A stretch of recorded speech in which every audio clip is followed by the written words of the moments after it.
Hello! This video is going to talk a little bit about the basics of motion graphing, using graphs to represent the way an object moves.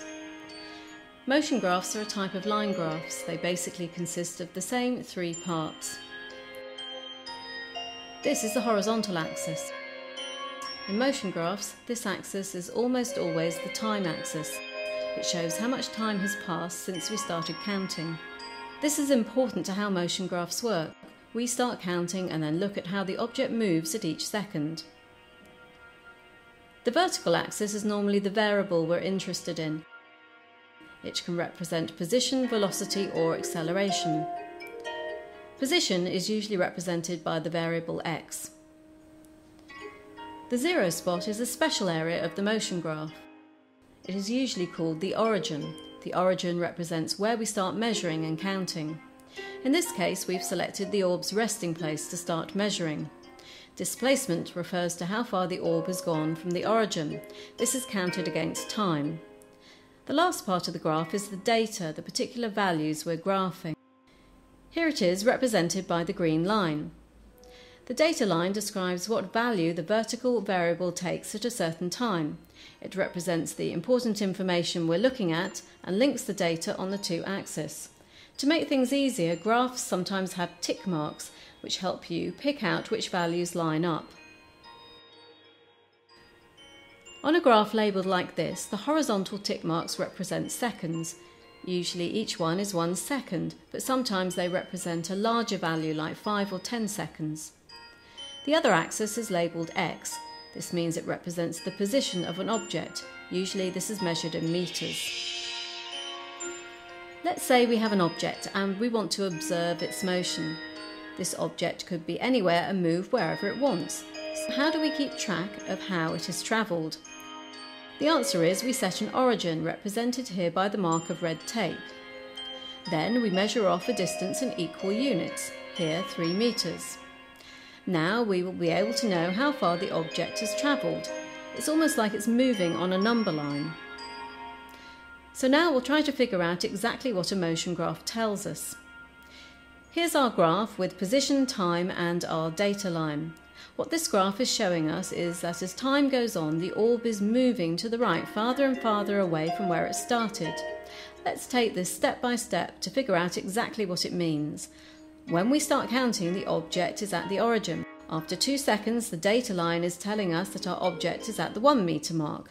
Our object moved 1 metre. The glowing lines show where we got the information off the graph. We can see that the green data line lines up the 2 second mark and the 1 metre spot. At 4 seconds, we see our object is now at the 2 metre mark. And by 6 seconds, our object has moved a total of 3 metres. So our object seems to be moving 1 metre every 2 seconds. Saying it that way makes us realise that we now know the speed must be half a metre per second, because that's the distance travelled per every second. Now we can take a look at another important aspect every line graph has. It's called slope. At each point in a line graph, the data line has a slope. A graph has a slope no matter what it is describing. Our position graph has a slope. On a position graph, slope corresponds to velocity, which we will talk about later. The slope is a number that describes how steep or shallow the line is. A steeper line has a bigger slope and a shallower line has a smaller slope. A steeper slope means the object is moving faster. An object travelling at this velocity would have moved further, the x-axis at any given time, than an object moving at this velocity. This line has a smaller slope and a smaller velocity because the line is shallower. Slopes can also be negative. As you can see, the waker is moving the orb backwards towards the origin instead of away. The line goes down from left to right, so it has a negative slope. Horizontal lines are a special case. A horizontal line doesn't go up or down, so the slope is 0. The object would just be sitting 2 metres away from the origin with no velocity. Another important point about slope is that a line has a slope no matter where it is. The slope has nothing to do with where you find the line, only how steep or shallow it is. So all of these lines have the same slope even though they're at different points in the graph. We've mentioned the slope of a position graph relates to velocity. What is velocity? Velocity is a lot like speed, only velocity includes direction like north or south. The V on this graph stands for velocity. Velocity has units at a distance per time. You probably already know how cars measure velocity in miles per hour, the amount of distance a car would cover if it moved at that same speed for a full hour. So if a car is going 60 miles per hour, it will travel 60 miles in 1 hour if it stays at that speed. Usually, since we use meters, we talk about meters per second. Velocity can also be measured in other units, but it is always some distance over some time because that's the definition. You can have something travelling at 5 meters per second like a person running. Or you could have an inchworm moving at 3 inches per minute.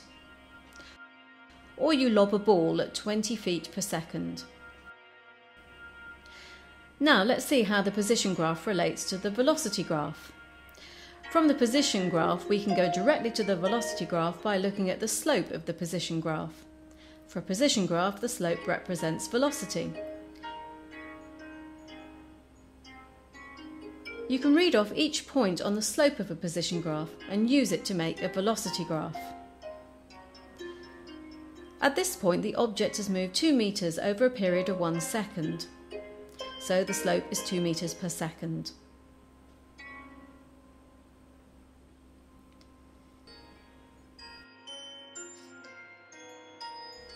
At this point, the object has moved a total of 4 meters over a period of 2 seconds, so the slope is 4 over 2, which is still 2 meters per second.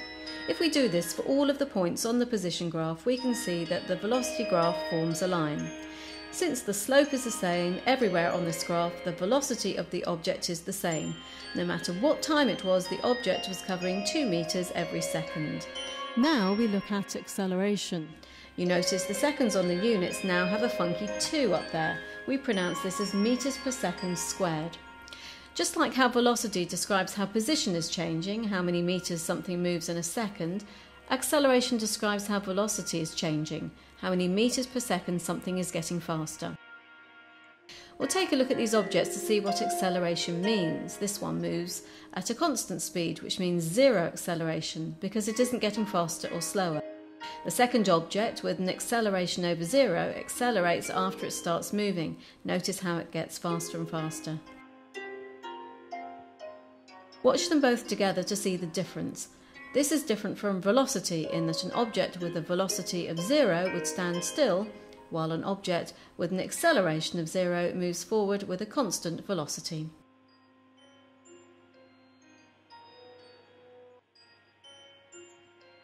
Thanks for watching, and if you have any questions, feel free to rewind and go over the material.